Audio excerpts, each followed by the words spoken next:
This video I've entitled "Thinking Has Never Been Popular" for lots of reasons. Thinking entails a great deal of energy.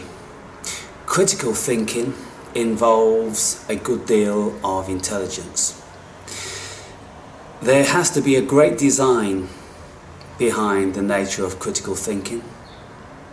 You have to really want to discover, if at all possible, what the truth is. Is there truth? Many great thinkers will tell you that there's no truth. Truth is an illusory concept. There are degrees of truths. We can start from a non-truth and we can work our way through to what some people may call an absolute truth. But invariably, the very definition of truth is always a very sticky one. Many people throughout history have always concluded that people don't want to think. They most definitely don't want to think critically. They don't want to think logically, rationally. They would much rather presume or follow dogma or beliefs. Why? Because it's simple. It's far, far easier than thinking critically with the intention to derive truth. It takes a long, long time, and invariably it's a fruitless endeavour. I've been listening to lots of people of late, and they've all been voicing this. They've been voicing the frustration where anger derives out of, because they're finding it very, very difficult to find truth. We're in an era now with this internet business where so much information is out there, and it's everybody's prerogative to vocalize their opinion or what they consider is a truth which they have found. Invariably, another person's truth isn't your truth. People can derive at certain truths through their experience. If you haven't experienced what they've experienced, then the chances are you're not going to be in agreement with it. When I put my videos up, I often get comments from people saying, on this one I agree with everything you said, or absolutely Aaron, I'm with you on this one.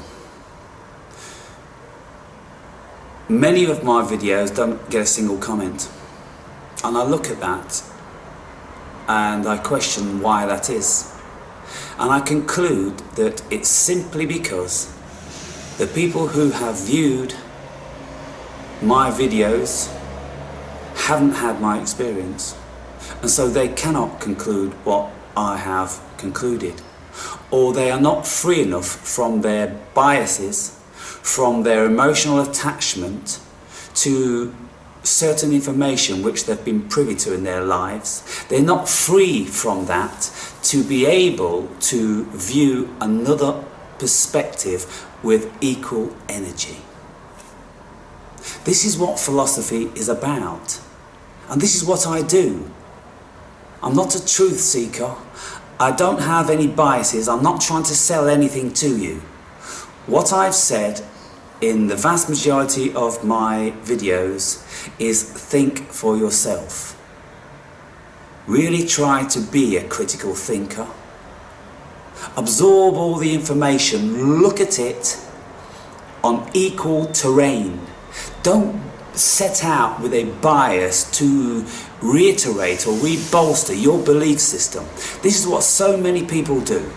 And this is why so many people find objection with the things I say.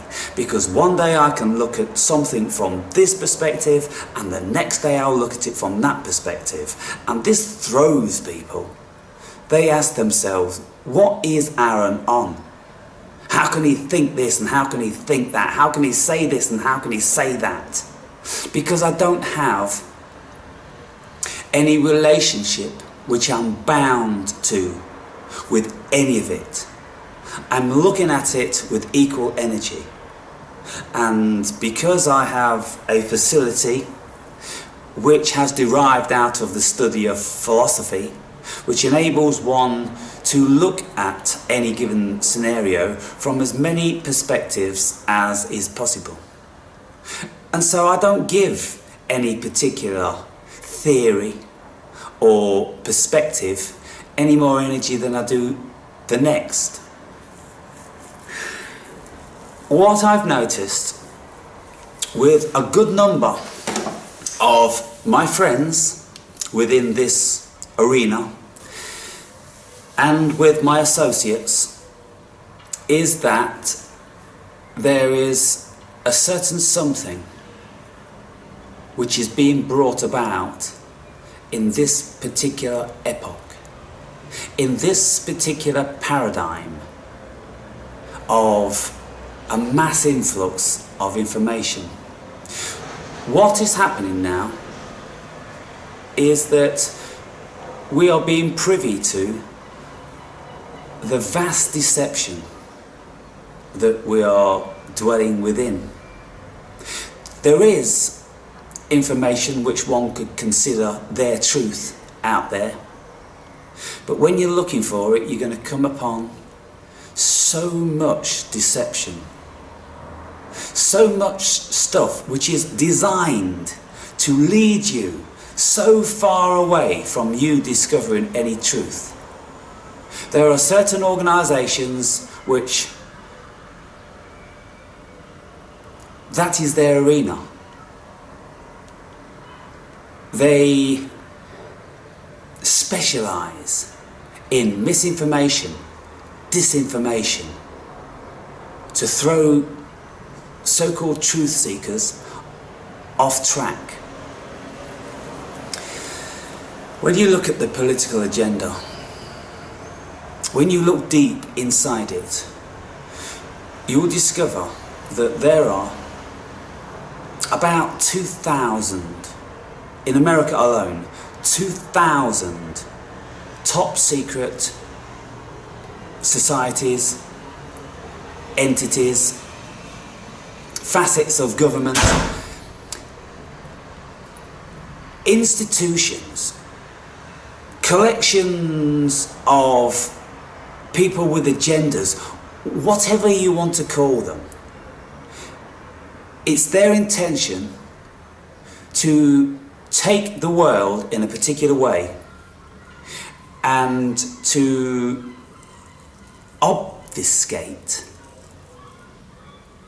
anything which they're doing, their entire agenda. They are above any law on the land. They are a law unto themselves.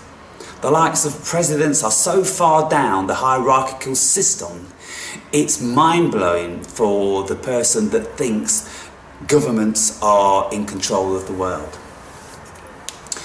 And so I've said in a recent video that could humanity have ever been another way? And I think that what has actually come about is the result of human nature, what it is to be human, the certain facet of power seeking, control seeking, greed and domination. These powers are far more powerful than those of love, sharing and compassion. Because if you think that compassion is a very, very strong force, or love is a very, very strong force, well, Weigh that up with your everyday life and consider how much of your time is taken up by compassion and love in comparison to how much of your time is taken up by your desire, the compulsion, the necessity to acquire your own personal power and wealth. If you just look at a simple thing as the amount of hours you work in any given week, 40 hours, it's all given to the attaining of your personal wealth and power. And then when you go home, how many of those hours of that precious time are given to compassion and to deep inner standing and love for the people in your local vicinity? And so you can see then that the strive for power is very, very prominent. Now, Nietzsche wrote about the strive for power, and lots of people have misinterpreted it in the way that it's about the domination over people and things. That's only a facet of it, but the true meaning of what Nietzsche was saying when he said that everything is a will to power, it's the will for personal survival. Everything in nature has this, to increase its power exponentially to avoid its demise. And so it's going to do everything it possibly can in its power to keep its power. You see? So it's a fundamental basis of nature, isn't it? And so when I've stated that I personally don't consider that the world could have been any other way, then I think I'm justified in coming to that assessment. Just the simple of things in nature, you will see that what is paramount is the individual power. And so that's what we've got now. And so when people with certain delusions and fantasies about how this world can be want to promote change on a minuscule platform, tiny audiences in lecture rooms across the country, tiny viewership on their videos, the vast majority of people are not interested in the slightest about their own salvation. They're only interested in their own comfort on a day-to-day basis. They don't want to contemplate the future. They're not interested really in investing a great deal in the future. They want it now. Most of the world has fallen back upon its primal brain, that of the reptilian brain. Over the reptilian brain you have the mammalian brain, and over that you've got the cerebral cortex, where most of the thinking goes on. Where people, they don't want to reside in the facility which gives rise to thinking. They want to reside in the arena which gives rise to instant gratification. That, my dear fellows, is the reptilian brain. And so you can see then what's happening to the world. It seems to me that the human being is devolving. They got to a state whereby this cerebral cortex was created and man started to think in wonderful ways and diverse ways. But now, and I don't know whether it's not always been the case, because all of the information that I've acquired in relation to this states that man has always been the same. The vast majority of man, there's only ever been a very, very small percentage of people that want to critically think. that want to create, that want to design, that think so far into the future, and they plan and they structure. This is the human being's downfall as far as the masses go, because we are dwelling in an arena where we're only looking for comfort, whereas the people at the top of this hierarchical system, they never sleep from their machinations of where they are taking the world and the human being. They never sleep. Even when their conscious mind is closed down in sleep, their unconscious mind is contriving more plans, what they're going to be carrying out. And so you see them. If in America alone there are 2,000 top secret organisations that nobody can penetrate outside of those circles, and even these organisations, such as the CIA for instance, they can't be penetrated from outside of their own body of information. Many presidents, President Kennedy, he wanted to dismantle the CIA, if any of you remember. And so you could easily consider that that was a good enough reason for him to die. These organisations have become so powerful that it's such a hierarchical system, people. This is why I'm convinced it will never be stumbled, because it starts at the very top and it's tiered like the proverbial hierarchical pyramid of power. And each stage down, man has sold his soul to Mephistopheles for his portion of self-aggrandizement, of increased power and wealth and domination over certain sectors of human society. They are not about to give that up.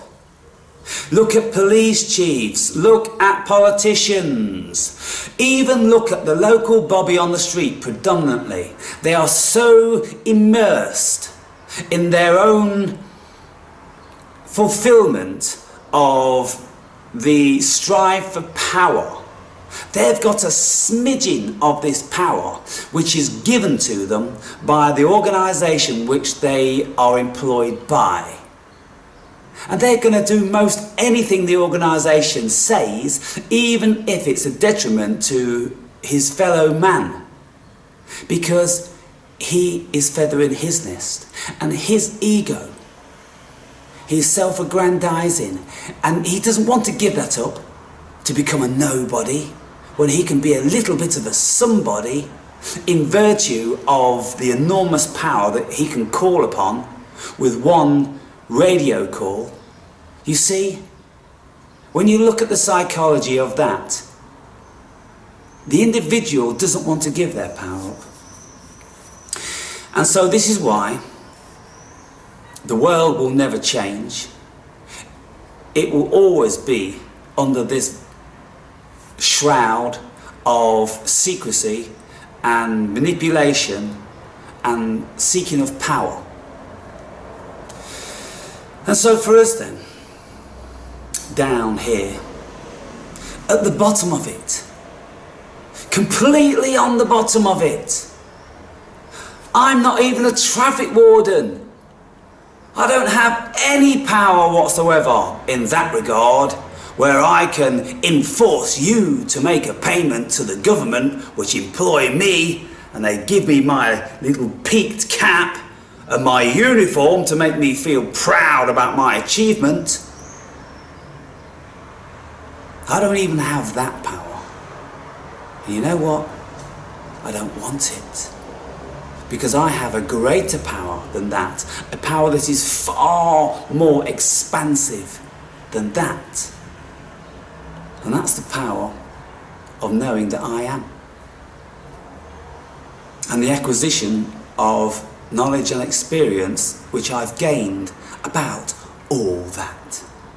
And I look at it and I see it's entirely superfluous in the long run. And I don't even believe it is that satiating, because it doesn't give rise to peace. It doesn't give rise to love. It doesn't give rise to the humanisms that are the so-called better qualities: compassion, sharing, respect, and all these sort of things. Freedoms. It doesn't give rise to that.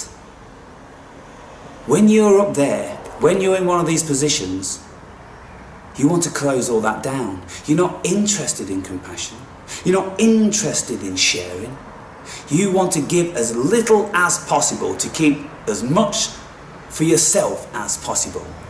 And when you look at this hierarchical system, you can see why the wages are becoming less and less, and the oppression is becoming more and more, and the control is becoming ever increasingly expansive. It's like the vast majority of the human being is being squeezed like in some sort of a vacuum, whereby there's a pressure squeezing down, squeezing down, squeezing down, till in the end we'll barely have any freedoms at all outside of our own consciousness. Furthermore, what I'd like to say is the main reason why I wanted to speak about this, because friends around me and associates around me are in this arena whereby they are being greatly compromised, and you could say that we're all sharing in this dark night of the soul. I was speaking to Paul about it yesterday, and I've spoken about it many times, and I've done my own videos where I've been questioning who am I and what is this world, and it's an illusion, it's a hologram, it's a dream, and all this sort of stuff. When you get into a certain arena, when you're privy to a certain amount of information as well as experience, you have to have the experience, otherwise the information is of no value, because you do not know it. When you've experienced it, then you know it, and then your experience will be in compliance with certain information which you have acquired, you see. But if you're just acquiring information, like I've been saying, there is no point to it. Because what happens is the mind begins to get sick. And I've said this in lots of videos. Those of you who have been with me some time, you may recall, when people go down the rabbit hole and they don't have the great inner strength and constitution to be able to keep level-headed, that is a very dangerous position to be in. Because you get sucked into it and you will never be able to come out of it, because you've lost the direction back. Like Hansel and Gretel on the first time they went out. Did they lay anything when they went out on the first time? But if they never laid anything, like, the first time they laid bread, didn't they? And the bread got eaten by the birds, and so they couldn't find their way back. And the second time they did it by stones, so they could. So what we have to do is we have to lay anchor, people. We have to lay anchor. Like divers do when they go pothole diving. They will have a cord so they can find their way back. You have to keep this return facility available to you, because if you don't, you get lost down there, you're in the abyss. And when you look in the abyss, or look into the abyss, then the abyss will look back at you. And this gives rise to mental dispositions which are very unhealthy. I've seen traces of it in my own mind. I've been to this proverbial abyss. I've looked into the face of it, and it's looked back at me. There's nowhere to go. There's nothing to do in the abyss. For those of you who are really interested in what I'm saying now, there is a video by Jed McKenna, and it's called The Truman Show.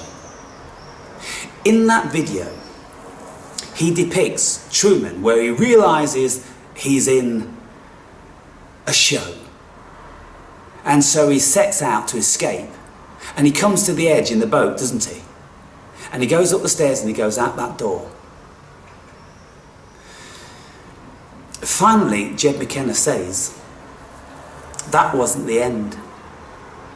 The end was, which could be the only end, that Truman never actually continued to go outside. He looked out, he spent a brief moment there, and he discovered that there's nothing there. So what did he do? He came back in, he closed the door, he shrugged, and he said to himself, it is what it is. Dream, illusion, fantasy show, bubble. It is what it is, because there's no escape. If you try to escape, you go out into the abyss. That's all there is, you see. And so people's minds, they can get contorted and twisted, and they will be lost deep within negative emotions about what's going on in this thing, because they'll be focusing on the negative aspect of it. And one of the things I've always maintained, that we need to keep balance.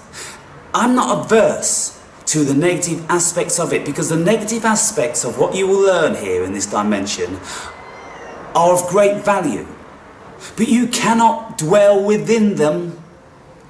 Fear it spoil your spirit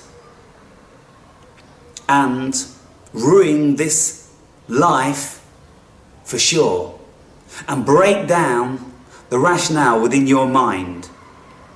You cannot live within that negative aspect, and you cannot live within the wholesome positive aspect where it's all love. It's not real in this dimension. It isn't all love. It is 50-50. Look around you. Open your eyes. Any of you people that fantasize about this love nonsense, it's just because you're in denial of the negative things. Because you don't like the negative, because you're not strong enough for it. You're too weak. You should immerse yourselves in the negative from time to time.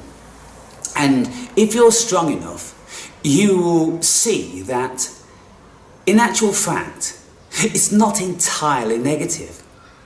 If you have the gumption to be able to transmute what you have experienced in that negative realm into something positive. We can experience many, many things that are terrible to us, and most people go, I'm never going back there again, that was so terrible, oh I'm terrified, and I'm so fear-based now because of that, because you've not transmuted the message, the information, the energy. You've got to transmute it, because when you transmute it, it empowers you. You see? And then you become less and less afraid of the negative. And you look at it and you go, it's all part of me. How can I be afraid of me? If I'm afraid of me, I'm in denial of certain aspects of me, aren't I? So I'm a liar. I've become a negator. I'm a self-negator, because I don't want to accept the true depths of what I am and the potential. And any of you that doubt me for an instant on this, you've not read enough spiritual literature, because they all say it. Every single one of them will address it at some stage. And so, what do we do? I find myself in an arena whereby I have lost the energy for the Matrix.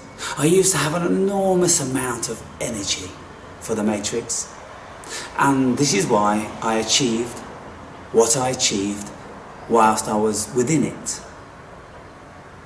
And now I'm without it. I cannot find any energy whatsoever to go back into it. And so, like Truman, when he goes up the stairs and out the door, I'm still out that door. But I know I can't stay there forever. And I have to come back in. And it's kind of like,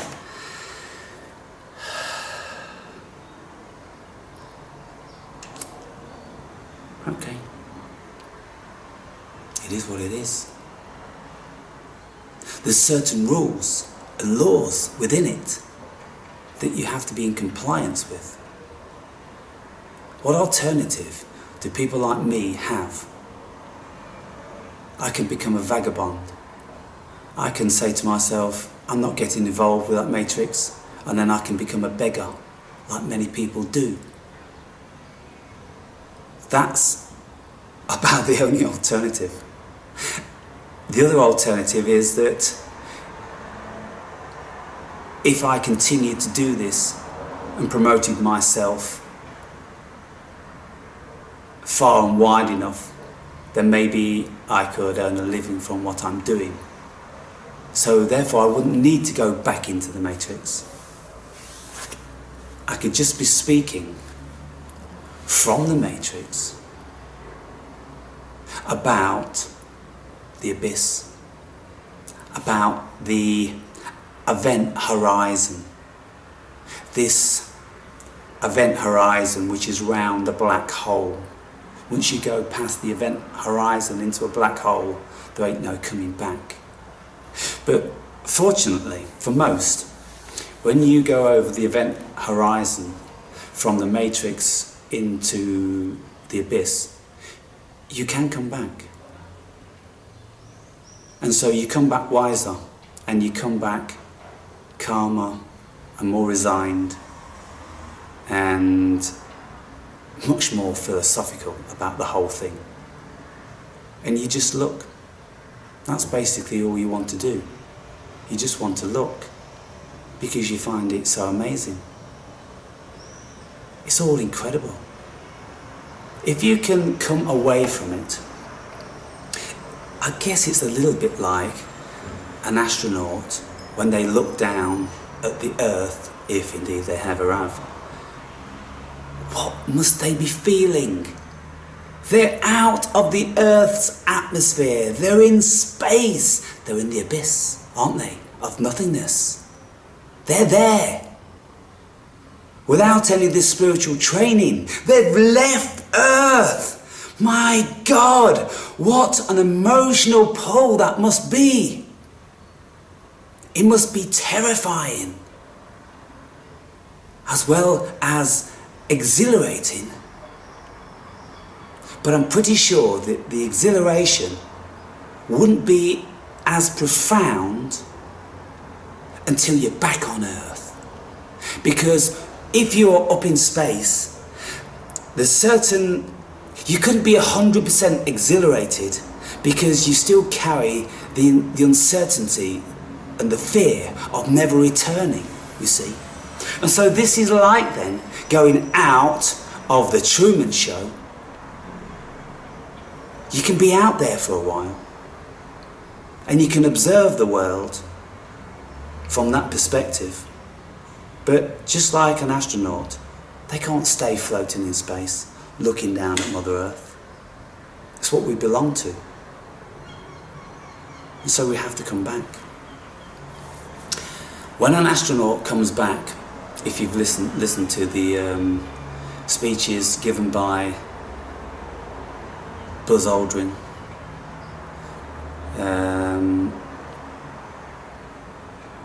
what they have to say about that experience. Was it Buzz who became an alcoholic? Because his mind couldn't deal with it, you see. Too much information, too much emotions going on. Back on earth, making certain realizations and thinking to himself, I'm one of the very, very few. I've walked on another planet. I've walked on the moon. I've been up in space. Nobody can understand me. Nobody can ever share that experience with me. And so it becomes a very, very lonely place.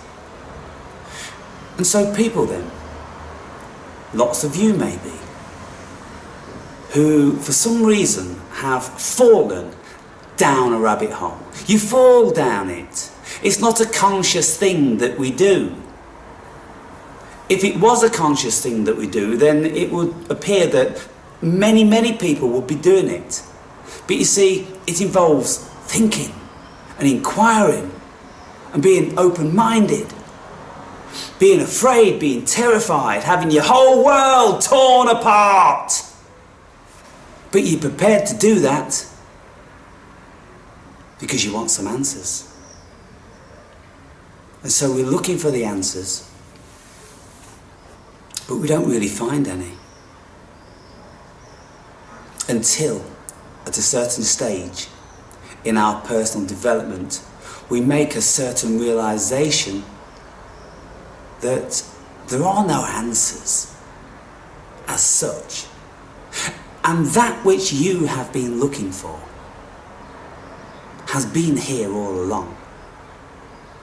You are it. It's you that you've been looking for. Whatever it is that you think you want to fill this hole, it isn't in aliens and in Illuminati and all the machinations that's going on around and in this hologram, because that is a fantasy. That's the illusion. The only reality is that you are. You are consciousness. And when you look at that, you see, the penny dropped with me when I was watching Osho one day, because I was fervently involved in the acquisition of knowledge, and I did it for 5 years solid. But it was on about the 4th year when I was watching Osho, who is one of the gurus which I hold in very, very high esteem. And he was sitting before his people, and his people said to him, Osho, how can we find enlightenment? And he sat there and he said, you will never find enlightenment when you're looking for it out there. Well, what do you mean? You know, we're searching for this information, we come to you for information, and we're trying to gain this wisdom and everything. And he says, you will only find enlightenment when you realise that you are it. That you don't need anything else. You are everything. Why are you everything? Because you are a shard of consciousness. And consciousness encapsulates everything. There would be no galaxies, no cosmos, if it wasn't for consciousness. If it wasn't for something to have observation of it, you see. You have that facility. You can make inquiry, you can do math and science, and you can make certain discoveries about all that out there. Who is it that's discovering all that out there? It's you in here. This brain is facilitating you to acquire this knowledge. What is at the root of it? What gives rise to the potential of the brain? It's the consciousness. And we're all conscious. And so I just went, holy fuck.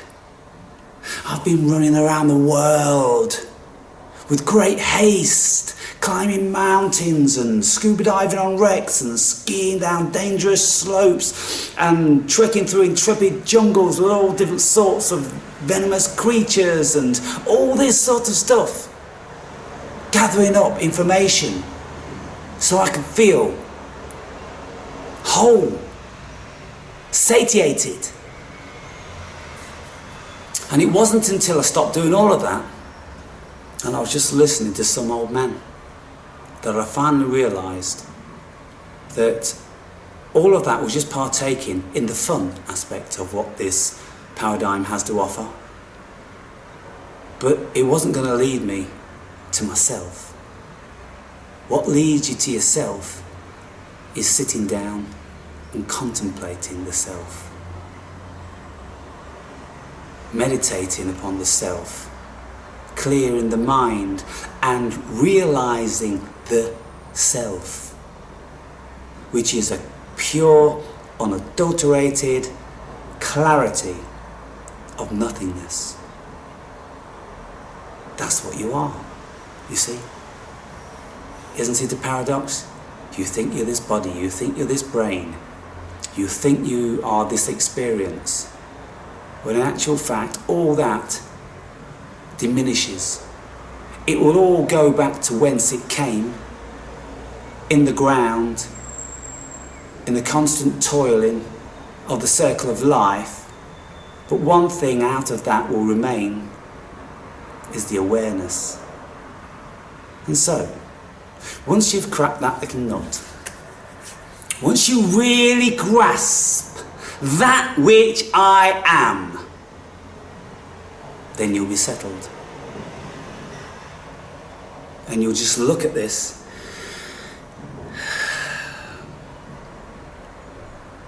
with resignation. You can still find joy. You can find immense joy within it.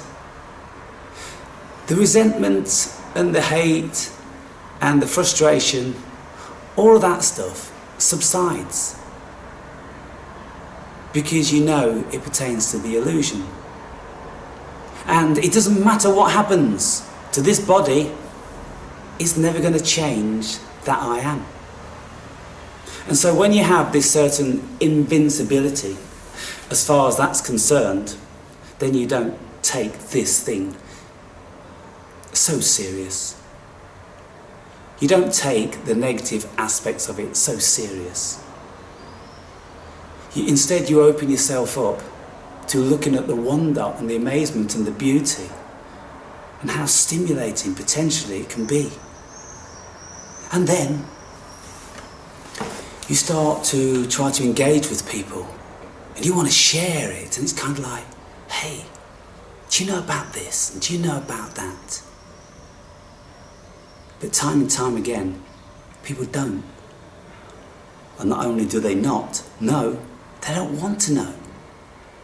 And so again, you have to have a certain resignation for that. And so you look around. Does anybody want to share? And that's where I find myself, you see. And so that's why I do these videos, because I've found a few gems and it's wonderful, truly wonderful. Because had I not have found these gems, you can see that I'd still be residing in the pure abyss where there's nobody to talk to, because it's all you. And so, by way of finishing up this video then, to look at a deep, fundamental aspect of philosophy, you can see then why consciousness has created this illusion. Because when you are the eternal isness, and there's nothing per se in it, save for potential of everything, well, what are you going to do? You're going to capitalise on that potential and begin to create. And so this is what we can do. We can begin to create. And when you create, it feels wonderful. Why does it feel so good when you create something? You have great satisfaction, even from something as silly as digging the garden and planting a few seeds. You look at it and you go, wow, I feel good. Why? Because you have exercised your godliness. You have brought about certain changes, and you are turning probability into a certain reality. You have dry seeds and you have untoiled soil. You toil the soil, you make it fertile for the seeds. You put the seed in the soil and then you add the magic ingredient, water, and then you watch your creation grow. And that is immensely satisfying, isn't it? If you've got a business, you watch that grow. When you have children, you watch them grow. When you are partaking in a certain sport or something like this, you watch yourself grow. It's all about growth. And so when Nietzsche said that it's all about a will or a strive to power, what did he really mean? It's about personal growth. This thing is about personal growth. Some of us grow in a spiritual way, and others grow in a material, matrixial way. And we don't need to state who they are. And so you look around and you go, well, it's just probability. God consciousness via 7.5 billion human beings is creating their worlds, what they want their worlds to be. God consciousness has given us the facility to be able to do that, to choose between the so-called good and evil. It's all there. You pick eclectically, randomly, what you want to create. All you got to do is think about it and then put some energy into it, and then lo and behold, you would have made something manifest in this material world. You see, it derived out of nothing, just like the world and the universe derived out of nothing. In the beginning there was a word, and God said, let there be this and let there be that. Can't you see that you do exactly the same? You can wake up one morning and say, let there be this and let there be that. It won't just magically manifest. You've got to go with your spade and dig the soil.